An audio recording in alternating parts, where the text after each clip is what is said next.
And joining us now is Bill Parcells. Bill, welcome. How are you? How you doing, Mike? I'm doing fine. Congratulations on your Hall of Fame induction. Well, thank you very much. I'm fortunate to be among that group. That's quite a special consideration, and I'm certainly very grateful for it. All right, Sunday, Bill, how about what's going on with the Giants on Sunday? It looks like they're going to have a special ceremony for you, so not the first time you'll be honored there, but, again, a special Sunday for you this week coming up at halftime. Well, what happened, Mike, the Hall of Fame now mandates that the ring, the Hall of Fame ring, be presented to the recipient at a home game of his team. And so the Giants said that they would like to do it the first home game, and of course, the sooner I can get my hands on that ring, the better. So that's really what it's about. I think there are going to be some of the other living Hall of Fame Giants in attendance, Carson and Taylor, and Sam Huff, and I think Frank Gifford, maybe even Y.A. Tittle. So it's going to be quite an event. We're going to get together the night before, and I really look forward to it. So there's still one more facet to this whole process, which is kind of like a 4-day affair. There's one more facet, which I wasn't aware of. You go to one of the home games and get a ring from your old team, whatever team you designate as your old team. Well, you get your Hall of Fame ring. Okay, from your team. From your team. And what they've done this year, the ring it's a little bit of a special ring because it's a 50th anniversary ring.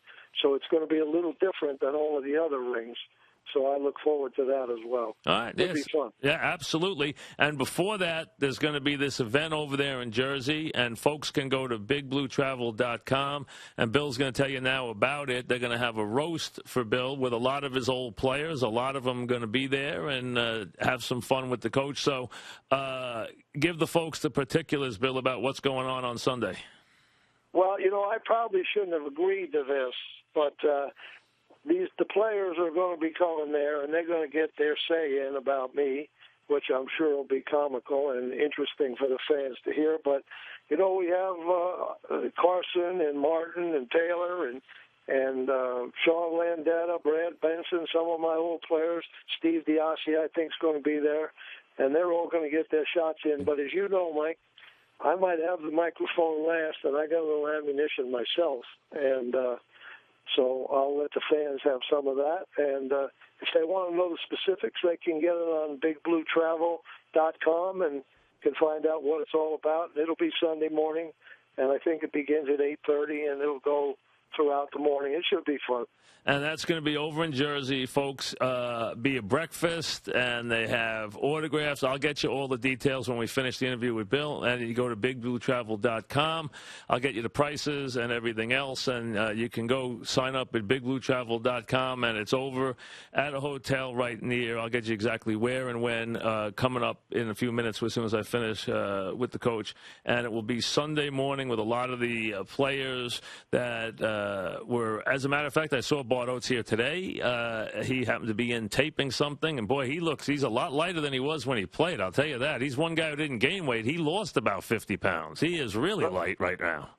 Yeah, I saw him recently, too, and he's down in weight and looks pretty good.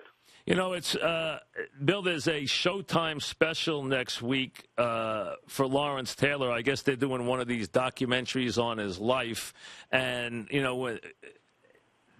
people were asking recently, because we were talking about it the other day, put Lawrence Taylor, the player, in perspective for folks. There's going to be this whole Showtime documentary coming up next week on his life, on the field and off field. But as a football player, put Lawrence Taylor in perspective for us.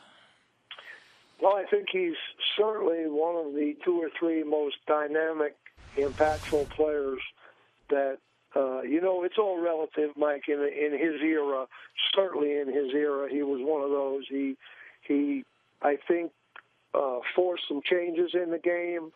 I think the Redskins changed to their one-back offense because of him. At least I've always been told that.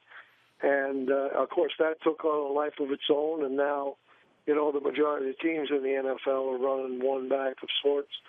And so he was just a dynamic guy that, and also maybe the first of the linebacker types to provide the pass rush on the long yardage situations for the teams.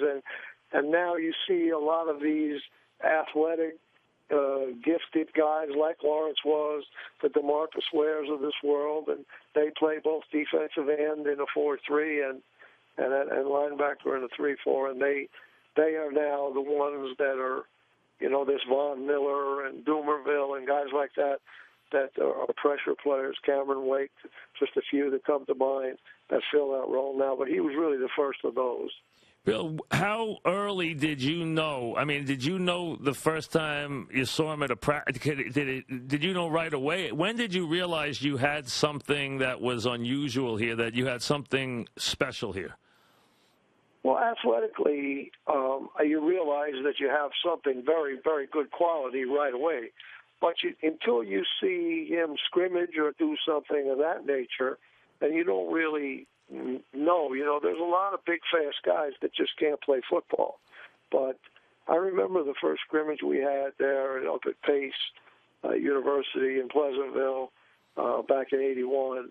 And I remember talking to Coach Perkins. Ray Perkins was the head coach at the time after the scrimmage. I told him, I said, Ray, we got to get this kid in the game right now. I said, he's going to be a factor for us immediately, and I need to start working him with that first group as soon as I can. And Ray said, well, let's go, and we did it.